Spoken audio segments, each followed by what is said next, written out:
या गुजराती आणि मारवाडी मुंबई खाली करा। एक सांस्कृतिक परंपरा, एक सांस्कृतिक घडक जडणघडण या आमच्या मुंबईला आहे। आग्रा कोळ्यांची या भूमिपुत्रांची एक संपत्ती साधन सुवर्ण नटलेला हा मुंबई महानगर। आणि जर या मुंबईतून जर तुम्ही जाण्याची भाषा करत असाल तर खुशाल जा।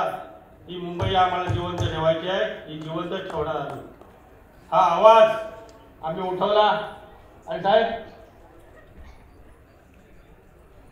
आवाज उठवल्यानंतर मी मुख्यमंत्र्यांना सुद्धा हा मेसेज पाठवला आणि उद्धवजी ठाकरेंना सुद्धा हा मेसेज मी पाठवला। त्यानंतर उद्धव ठाकरे साहेबांनी ही विरोधाची भूमिका त्या ठिकाणी मुंबईत घेतलेली आहे। मला या ठिकाणी बोलण्याची संधी दिली।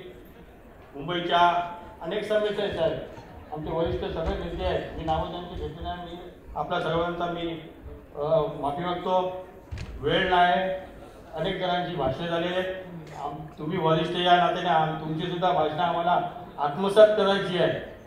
आणि या प्रश्नाबाबत त्यातला एक विषय मी साहेब बोलतोय। आपल्या एकविरा देवी, एक आगरी कोळी समाजाची कुलस्वामिनी आई एकविरा देवी आज अनंतने असताना जवळ 20-25 वर्षाचे अध्यक्ष होते। त्यांनी ते देवस्थान टिकून ठेवलं होतं आणि त्यांच्या समवेत मी अनेक आंदोलनं केली। अनेक आम्ही या ठिकाणी देवीच्या विकासासाठी पुढाकार घेतला। त्याचा दादूस किंवा खांडकर साहेब सुद्धा साक्षी आहे। आणि या देवीच्या संदर्भात सुद्धा आपण आगरी सेनेच्या मार्फत आंदोलन ठेवलं होतं आणि देवीचा विकास व्हावा,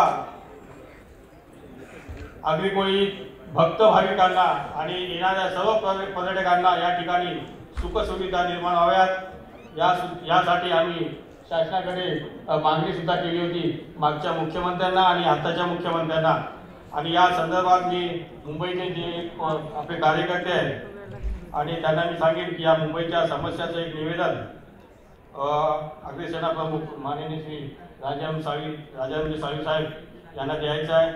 आणि या ठिकाणी मला इथे बोलवलं, मला बोलण्याची सुवर्ण संधी दिली आणि यासाठी मी आपला आगरी सेनेच्या सर्व मुंबईतील सर्व पदाधिकाऱ्यांच्या वतीने या ठिकाणी मी आपले आभार मानतो। जय आगरी सेना।